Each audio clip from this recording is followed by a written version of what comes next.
So sorry about that, guys. I was pushed the wrong button there. But anyhow, looking at page 73 and other compensation, talking about book royalties, call that the Newt Gingrich rule. Back to 1994, when he wrote a book, Contract with America, and sold millions of copies.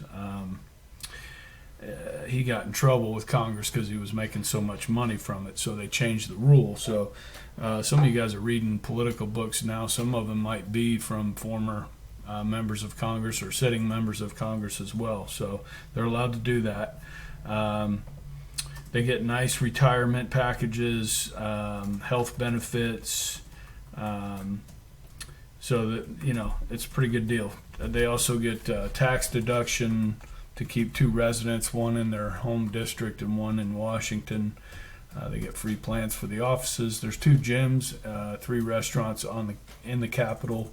They have to pay for those. But some of these benefits that help members get reelected, this is kind of important to remember, is franking privilege, which is free mail.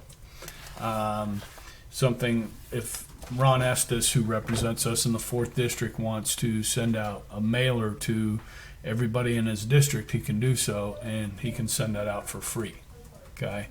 And then free printing and distribution of newsletters, and then he has a travel budget to Washington and back to their home state, members of Congress do. So that kind of gives them an advantage. What we would refer to as an incumbent, somebody that's running for re-election is an incumbent, and they win. Nearly 80% of the time when people are running for re-election, they win. Okay, so that's page 73. It's got some interesting statistics and other things on there as well. Okay, so back to the notes here. So we got non-salary. Okay, so you're a newly elected member of Congress. What happens? Okay, so the elections are in November, of course, and then come January of odd-numbered years, so election 2020, January 21, Congress shows up on January 3rd. Remember, the president is inaugurated till the 20th. They're going to elect their leadership, okay? They will caucus. Now, that word caucus means a meeting with their members. So Democrats and Republicans on their own will meet, elect their leadership. Now, this is huge. The leadership has so much power in Congress, as we will get into, okay? So then we swear in the members. Republicans sit on the right, Democrats on the left, elect the officers, okay? The clerk, the sergeant at arms, that should be at arms, not owed arms, the doorkeeper, the postmaster, and yes, the chaplain. They have a chaplain, or maybe several chaplains, where each session will be opened with a prayer, which they can do in Congress, but we can't do in schools, which is interesting. The clerk basically helps manage the day-to-day operations on the floor. These are not political officials. These are people that are hired. The sergeant at arms has some extraordinary power. The sergeant at arms can compel members to the floor for a vote if there's something called a quorum call. So if there's a quorum call, that means 51% of members must be present in order to conduct business. So the sergeant at arms can go down to their office down the hallway and say, hey, look, we need you on the floor, and they can bring you there. The Sergeant at Arms for the U.S. Congress also has jurisdiction in all 50 states. So if you're sitting in your home in Texas, and they need you there, they can come get you in Texas. Okay, I'm going to tell some stories a little bit later on about, state legislatures. They also have a Sergeant at Arms, and tell you some stories about that. The doorkeeper doesn't allow anybody in. Each member has a little pin that they wear on their lapel. Only members of Congress have those. Doorkeeper will look for those. Postmaster, obviously important as far as all the mail that needs to go out from members of Congress. Okay, So then these new members and old members will approve the rules that have been adopted over the last 200 years. They're now over 400 pages long. Okay, it's crazy how complicated the rules are. We're going to get to understand the basics in this class. But it really benefits those who know the rules because they can exploit the rules to their benefit. Okay, so somebody like Mitch McConnell in the Senate knows backward and forward the rules of the Senate. It's important that the leadership knows those so they can stop others or work bills through the House or Senate through these different procedures that have been created over 200 years. Okay. Then these new members of Congress will wait for the president, whether it's reelected or especially in election year for president, wait for the State of the Union address. The president, if he's popular, is going to have a lot of sway with Congress. You go back to Reagan. Reagan passed some of the biggest tax cuts in history with Democrats in control of the Senate. So it's, if they're not popular, you're going to get mutual frustration on both sides. Okay. Now, some members of Congress go there, bright-eyed and bushy-tailed, looking to, pass their own laws that they've thought about. Hey, I'm going to go to Washington and fix things. So they work on these bills, and they wait for Congress to go into session. Okay. Now, Congress receives, there's probably I think the number's around 10,000 pieces of legislation introduced every 2 years. That's a lot. And each member does not have time to read all those bills, to understand, to study all those bills. So they break it down by committees. So the next thing we're going to be talking about is the committee system. Okay, so we're going to go back to page the second 77, okay? And on here, you can see these permanent standing committees here, okay? These generally don't go away once they're created, and each member is going to sit on at least one of these in the House and two of these in the Senate, okay? Because the Senate only has 100 members. So each member of the House, there's I think the correct number is 19 and 16. There's more in the House than the Senate. With anywhere between 12 and 57 members on a committee. And so if you can think back just a little bit to the impeachment stuff, Adam Schiff was running the Democrats in control of the House. Adam Schiff, Democrat, was the chairman of the House Judiciary Committee. Okay, and so you think back to that committee room where they have hearings and so forth. Okay, so you can serve on more than one committee, standing committee, if you're in the House, but in the Senate you have to. You have to serve on at least two. Okay, there's 16 Senate committees with between 11 and 29 members that sit on those committees. Okay. Now, as far as the breakdown, so if you went back and watched the House Judiciary Committee with Adam Schiff, one thing you would notice that there were more Democrats on that committee than Republicans.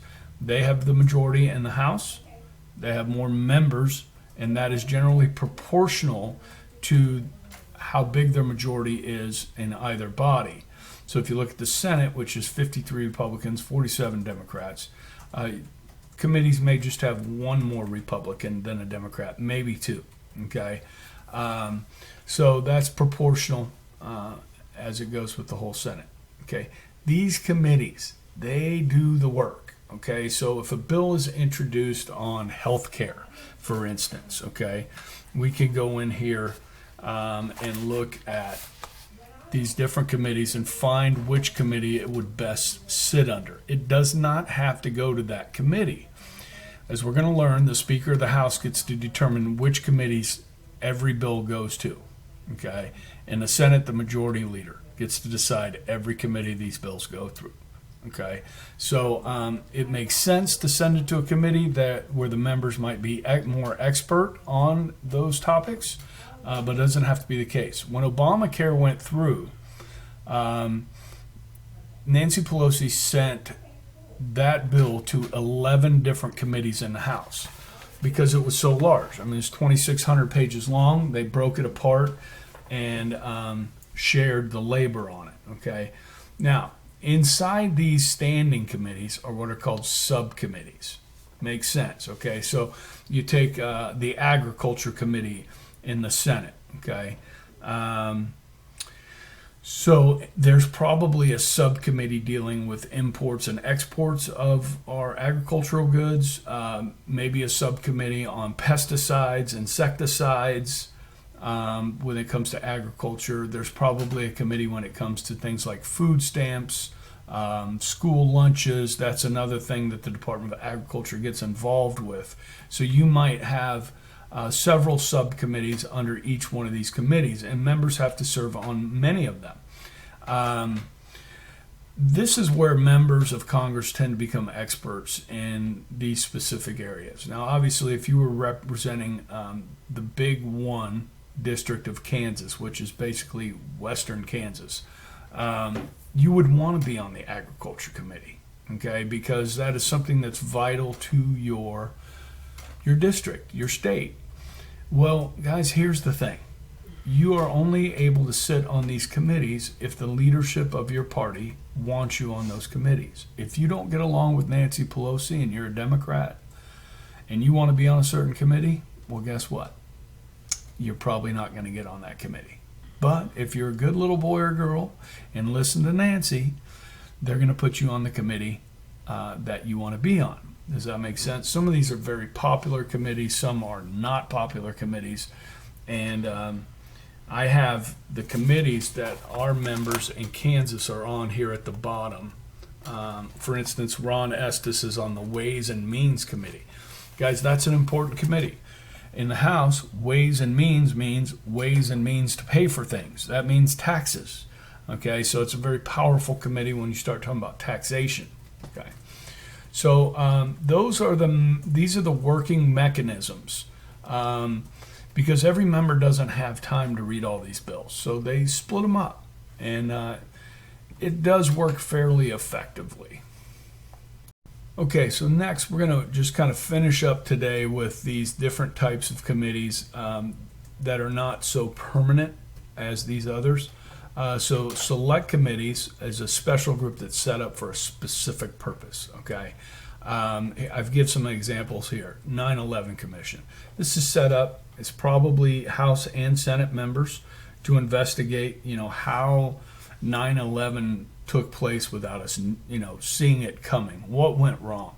Same thing with Watergate. After the fact, there was a special committee set up during Watergate to investigate what was going on with the president and so forth. Okay, so these come time to time.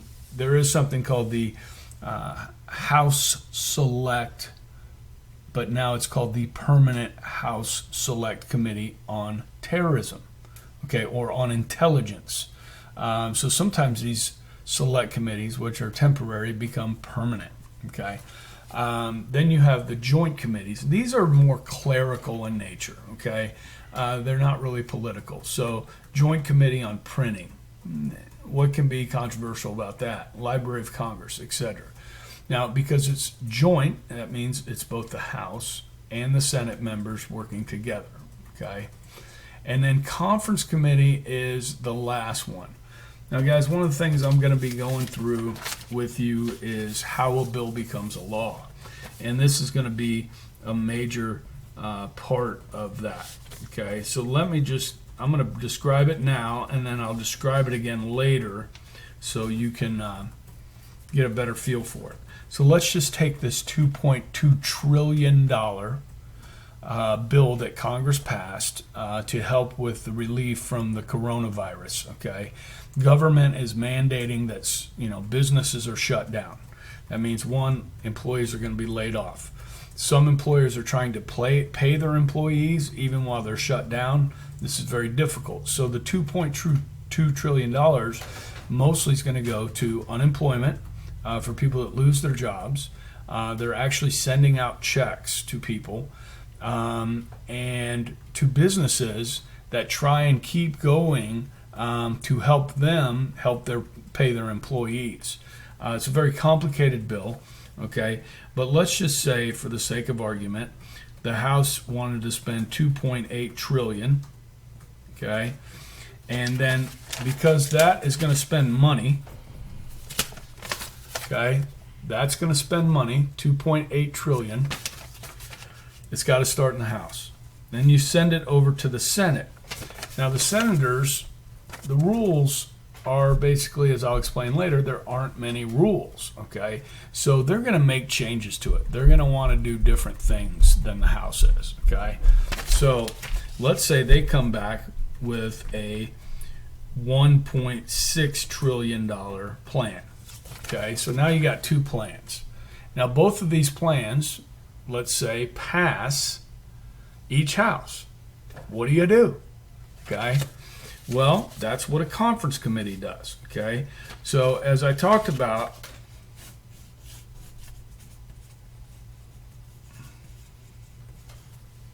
okay, the members of the committees where these bills originally began in the House and Senate, those committee members will meet at the conference committee from the House and the Senate. And their job is to do what? Compromise. That's right. Okay. So what's a good compromise between 2.8 and 1.6? Well, let's just say 2.2 trillion. Okay. So now you have 2.2 trillion. Okay. Now, can they send that to the president? The conference committee? No. Okay. It's got to go back to the House.